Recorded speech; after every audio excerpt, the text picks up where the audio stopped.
Bienvenue Pierre. Bienvenue. Je te remercie pour avoir accepté d'être l'invité de Vis-à-vis Stramente Immagine avec Massimo Trivitera.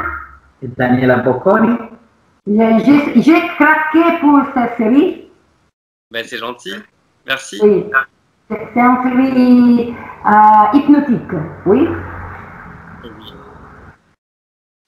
C'est la série La Révolution, diffusée par Netflix, sur Netflix. Nous parlons de la musique. Ok.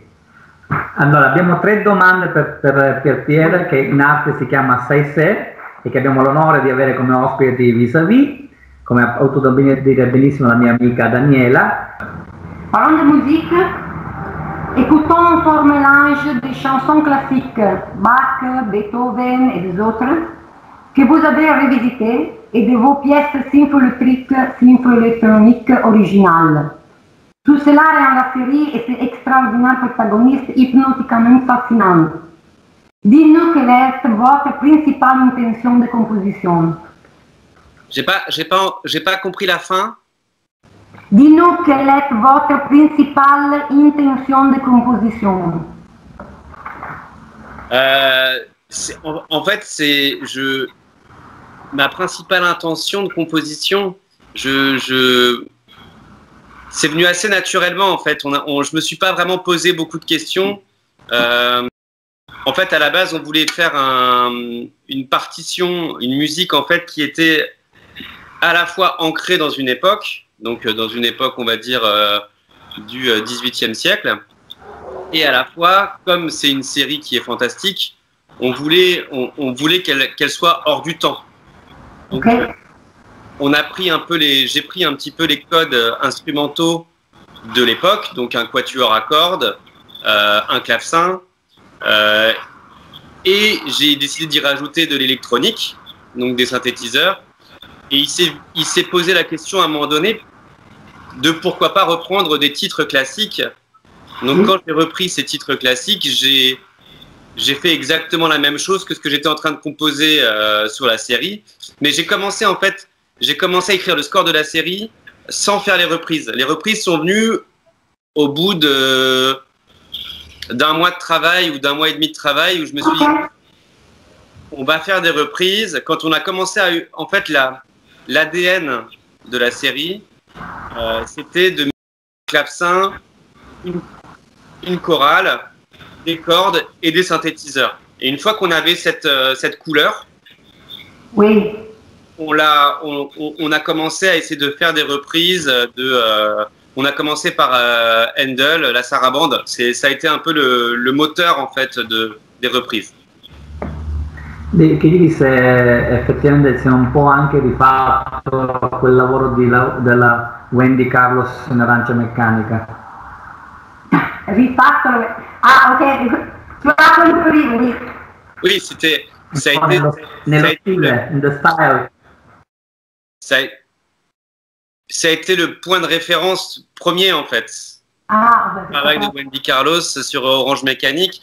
Et ça a été notre point de référence parce que, en fait, quand j'ai commencé à regarder les premières images, le showrunner, donc Aurélien Molas, avait mis, lui, la sarabande de Barry Lyndon sur les premières images. Oui. Et je lui ai dit, mais en fait, Wendy Carlos a fait ce travail-là aussi avec Kubrick, est-ce que ça t'intéresserait? Mais on l'a eu en fait, on a eu cette réflexion-là une fois qu'on a quand même d'abord avant ça travaillé vraiment sur cette couleur bien spécifique de mélanger des vieux instruments avec une certaine modernité. Et après, on a parlé de Wendy Carlos et après, on a fait un bel hommage, quoi. Enfin, c'était un peu risqué. Oui. On a eu c'est un bon résultat. Oui. Merci, c'est gentil. C'est un peu risqué au départ parce qu'il y avait pour moi cet hommage à Kubrick qui était assez. C'est pas n'importe qui, on s'attaque pas à n'importe quelle référence, donc c'est assez. C'est un pari. Ça passe ou ça casse, comme on dit en France. C'est voilà. Okay, oui. Y a-t-il des indications de la production et des différents directeurs? Je l'ai pas. J'ai pas compris. Y a-t-il des indications de la production? Non? Ah, pas des indications? Si, au départ, il y a non? En fait, dans le process de la série, en fait, il y a ce qui s'appelle une compétition en amont. Donc, il y a plusieurs compositeurs qui livrent une note d'intention, en fait, musicale. Donc, une fois que j'ai gagné la compétition, il n'y avait pas vraiment de note d'intention de la part des producteurs. Ils me faisaient confiance. J'avais plus des gens qui me poussaient à aller plus loin encore, en fait. Ah, ok. Donc j'étais vraiment, j'ai eu beaucoup de chance en fait de travailler avec ces producteurs parce que j'avais une équipe qui allait dans mon sens et qui voulait que j'aille encore plus loin en fait. Donc qui me donnait des ailes en fait, vraiment Enfin, ça a été vraiment un plaisir de travailler avec les producteurs qui étaient cette John Doe Productions, c'est la production qui a vendu le film, enfin la série à Netflix, et qui était vraiment, qui était de plus en plus enthousiaste. À chaque fois que je rendais quelque chose, ils me disaient c'est super, tu peux aller encore plus loin. Et je pense qu'on s'en rend compte un petit peu au fur et à mesure des épisodes, c'est que plus les épisodes arrivent, vers l'épisode 7 et l'épisode 8, il voulait que j'aille encore plus loin dans... J'aurais pas pu faire la reprise de Beethoven, qui est pour moi la plus noire, la plus sombre, et finalement la plus sans concession. J'aurais jamais pu la faire dans l'épisode 1, parce qu'on se connaissait pas encore assez, et j'aurais jamais osé aller jusque-là, par exemple. Wow. C'était fantastique. Ouais, j'ai eu beaucoup de chance. Enfin, on a eu beaucoup de chance de se trouver en fait, enfin de pouvoir échanger. Et ça s'est fait aussi. C'est assez marrant parce que ça s'est fait un peu aussi pendant le premier confinement, tout ça. Donc il y avait quelque chose d'assez fort dans l'air. Enfin, vous voyez, on a vécu la même chose en Italie et en France. Il y avait quelque chose. Il y avait beaucoup d'émotions dans l'air et beaucoup on pouvait plus se voir, ça se faisait par Skype, par Zoom, on s'envoyait. Donc il y avait quelque chose d'assez fort qui s'est fait, et un rapport de confiance qui a été très loin en fait. Donc c'était assez intéressant pour le travail et pour la création. Oui, c'était une bonne chance, oui.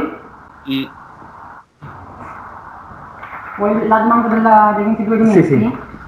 Alors, comment vous êtes trouvé pour la première fois à écrire de la musique pour un orchestre de grandes musiciennes? Pour le cinéma? Pour l'image? Oui. Si. Ça remonte... en fait, moi je fais des albums. J'ai un projet musical où je fais des albums. Et j'ai commencé à faire de la musique de publicité au départ pour pouvoir gagner ma vie et gagner ma vie. Et au fur et à mesure, en fait, j'ai été repéré par des agents de musique de film qui m'ont mis en compétition. À chaque fois, c'est des compétitions en fait. Donc j'ai fait des compétitions et j'ai gagné une fois. J'ai fait une musique pour une série que c'est Louis Leterrier. C'est un réalisateur français qui travaille à Los Angeles, qui a fait le premier Hulk il y a très longtemps, et qui faisait une petite série, une web série, et j'ai fait sa musique en fait. Et de là en fait, j'ai eu un agent, et donc du coup, après j'ai fait un long métrage en 2019 français qui s'appelle Un vrai bonhomme. Et dans la foulée, j'ai fait un documentaire fiction sur Canal+ avec Laurent Garnier sur un lion, sur un réalisateur qui a suivi un lion pendant 10 ans.